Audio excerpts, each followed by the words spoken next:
Here we go. In 3, 2, 1.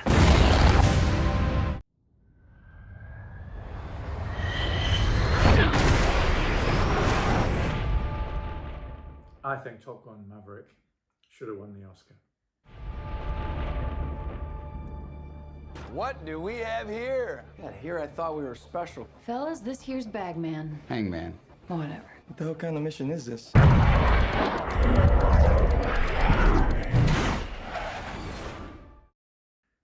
The last time I thought a Tom Cruise movie should win an Oscar was Jerry Maguire. I mean, it gave us such immortal lines as... Show me the money.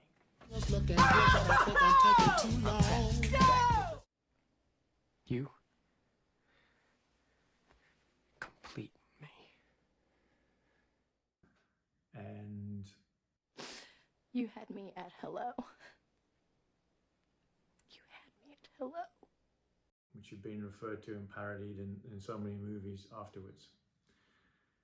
The reason I think Top Gun Maverick should have won the Oscar, is because it is not just one, but it's two very good movies combined into one great movie. So part one of that, the first movie, if you like, is a great action adventure thriller movie with powerful relationships. Everyone here is the best there is. Who the hell are they going to get to teach us? We start off with Maverick, Pete Mitchell, Tom Cruise's character. He's the only one, and he will do whatever is required no matter what. You are here at the request of Admiral Kazansky, aka Iceman. He seems to think that you have something left to offer the Navy. What that is, I can't imagine.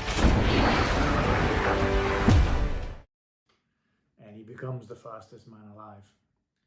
And then you still can't help pushing it too far. And ends up basically destroying the aircraft. So what we have is old school badass meeting up with the very best of today's seriously competent, necessarily arrogant fighter pilots. Having any fun yet? Including Hangman, is the modern day Iceman from the previous film. Here I thought we were special. Fellas, this here's Bagman. Hangman. Whatever. Played by Glenn Powell, which is very important in this film. So, of course, the story is the most important element. So, the story, we have a mission against an enemy. It's carefully constructed in aviation terms so that they can't just sit 20, 50 miles away and send very sophisticated targeted weaponry to destroy it. It's created so it has to be a manned mission, and they can't use the latest F-23, F-22 fighters. There is a justification, but I believe that was probably because they couldn't use them in the movie. They didn't have permission. But anyway, it works. The story is good. The story is strong. Then we have a full range of characters without ramming it down our throats. We have full representation. We have a cool, highly competent female, a slightly nerdy guy, some people of various ethnic backgrounds working as a team. And team is the concept that comes through this movie many times. One of the reasons that it really got to me is that the team is important. We have subplots. We have Maverick and Rooster, played by Miles Teller. So he's Bradley Rooster Bradshaw, son of, and I didn't even remember this name, Nick Bradshaw, who's Nick Goose Bradshaw from the first film. So very tense there because his father was killed in an accident when Maverick was flying. He was exonerated, but could he have been pushing too hard? My dad believed in you. I'm not gonna make the same mistake. And then there was a totally unforeseen accident when they ejected from the aircraft in the first movie, and the father, Goose, was killed, which becomes very critical later. We have the subplot 2, which is Maverick and Iceman, the rivals from the first movie who end up saving each other's lives and reaching a rapprochement, an understanding which has lasted till this day. But Iceman being the cold, sensible, practical person that the warrior, in a sense, that he has become an admiral. And our main character, Pete Mitchell, has just been busted over and over for breaking the rules, for doing things his own way, and he's still like a lowly captain. With all due respect, sir, I'm not a teacher. Just want to manage expectations. Very important dialogue between the two of them, referring to the old days, the new days, saying that only he's still got what it takes to be the only one to do this mission. And of course, very touching, Val Kilmer playing that role, who has throat cancer, cannot speak.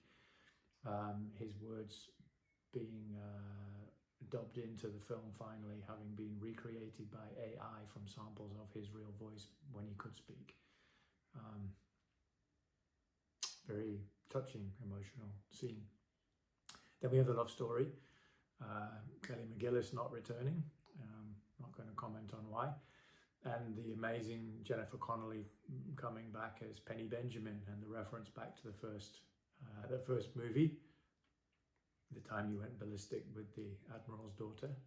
So very nicely done, and what a wonderful lady. I mean, beautiful, sophisticated, great actress, wonderful choice.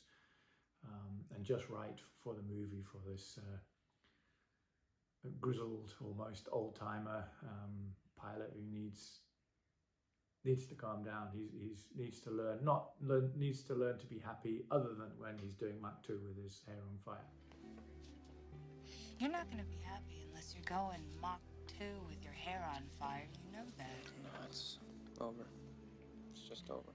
So we have a leader who leads, who takes the chances necessary again for his team, even when the mission is going to be shut down both times, for the high-speed flight at the beginning, and that foreshadows us that he's not going to be shut down from this mission. So then part 2 of this movie, the second component, is for us people who saw the movie Top Gun the first time around back in the 80s, 86.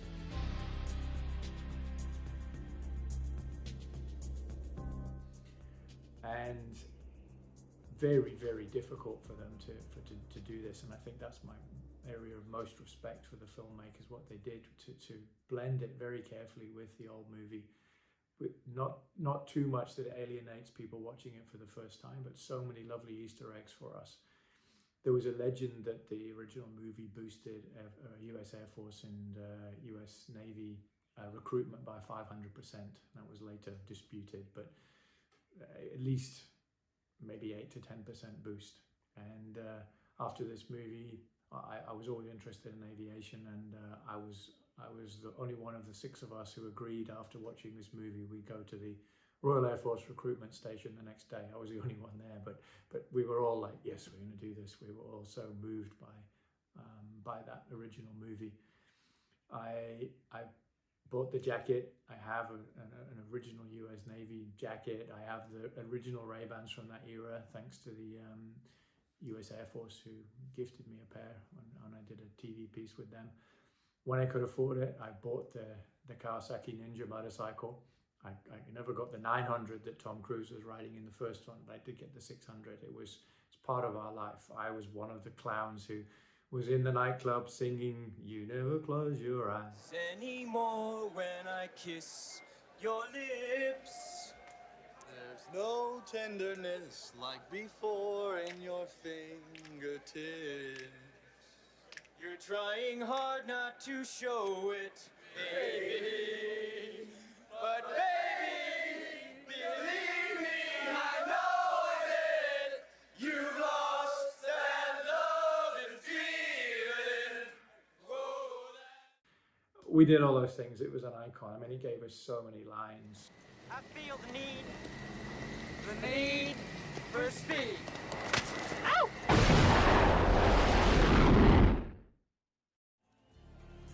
You can be my wingman anytime. Bullshit. You can be mine. Just part of our growing up. So very difficult to satisfy us with this movie, but they did a fantastic job. And we want to know, how does the Maverick end up? And of course, he ends up the guy who's busted multiple times. He's still a captain, annoying his superiors, but they can't get rid of him because he's the only one that can do certain jobs, and protected by his best friend, who's an admiral, because the admiral is smart enough to understand that even in a military structure, you need the Mavericks. Not many, but you need a few of them. And then, of course, we've got like Tom Cruise flying his P-51 Mustang. I believe it's actually his aircraft he flew sometimes in the movie, although I do see they have a passenger, and I think his is a single-seater, so I'm not quite sure about that. But and we all know this, everybody knows, all aviators know that Tom Cruise is a real pilot, and he has a P-51. And then we watched this movie. It was perfectly balanced. He's riding the H2, the Kawasaki H2 motorcycle, the fastest production bike that you can buy, and we see a Kawasaki dirt bike in the background. It's just so neatly done, not too nostalgic, not shoved in our face. And then, of course, we have Rooster in the bar with a mustache like his father, in a flowered shirt like his father, playing the piano like his father, while Maverick is dusting himself down outside, having been chucked out of the bar for not being able to pay his bar bill, for losing the fine and not being able to pay. It was beautifully managed. It was just done nicely for me. I think it was sentimental, but not too much. All the other references done superbly. And comically, like the references back to the line from the first movie where Tom Cruise, in response to perhaps doing a ballsy but not necessarily safe maneuver in practice at Top Gun. The MiG has you in his gun sight. What were you thinking at this point? You don't have time to think up there. If you think, you're dead. And then, of course, there's that banter with when Rooster rescues him in turn, and he pushes him over in the snow in anguish because he's saved his friend's son, and now the son has put himself back in danger. And he's like, "What were you thinking?" I saved your life! I saved your life. That's the whole point. What the hell were you even thinking? You told me not to think. Then he's back in an F-14, which was state of the art, established fighter back in the 80s, and now, it looks like a vintage old dog, all analog instruments. It's it's just beautifully done. And then right at the end, spoiler alert if you haven't watched it, but when it appears to Maverick that he's killed his best friend's son in a very similar way in the same aircraft that one could argue his actions ended up in his best friend Rooster's father being killed, Goose. And then ironically in this situation, because Goose was killed ejecting, now he's trying to eject to save his life and they can't eject. And then saved by Hangman. And this, I think, is also showing that you need the Iceman that he's now representing. Mitchell, I'm sorry about Goose. Everybody liked him. You need the guy who is not is disappointed, but is so professional when he's not chosen for the A team by Maverick. He's still there. He still does what's necessary, and he saves their ass, and crows about it in an amusing way. Just fantastic. Then the music, of course, from the Top Gun soundtrack, the original one, is just full of classics. Danger Zone, the Top Gun theme, You Never Close Your Eyes, all those amazing songs all the way through. And of course the romantic songs, and in this case it's Lady Gaga, and nominated for an Oscar for this song. Now Top Gun did win the Oscar for Best Sound, although I think there was some dispute and there's still some argument about that. So just, it was two fantastic movies put into one, satisfied a whole range of people. It was a feel-good story. It was about leadership. It was about integration. It was about team, self-sacrifice, heroism. Should have won the Oscar. Just one final point is that I read that there was a suggestion that the movie is actually a death dream, by which they mean that Maverick was killed in the very first mission flying above Mach 10. And as he's dying, as the aircraft is breaking up, the rest of the movie is his death dream of what he should have done, could have done, would have done with his life. And that's what so that's actually quite depressing. If it's what he did do, and then he went on to fly at Mach 10, you're like, well done, you had this great life, Penny Benjamin, etc. Rebonded with your best friend's son, and then you died. But again, it was from being stupid and pushing too far. But hey, you went out doing what you loved at the top. So that one, that one is kind of like sort of satisfying. But the idea that he dies at the beginning and the whole thing is a dream of what he could have, should have done, it's brilliant. It's an excellent observation, but I can't accept that one because this is too important to me. Fantastic film. It's got to go into the archives alongside the predecessor. Well done all. Having any fun yet?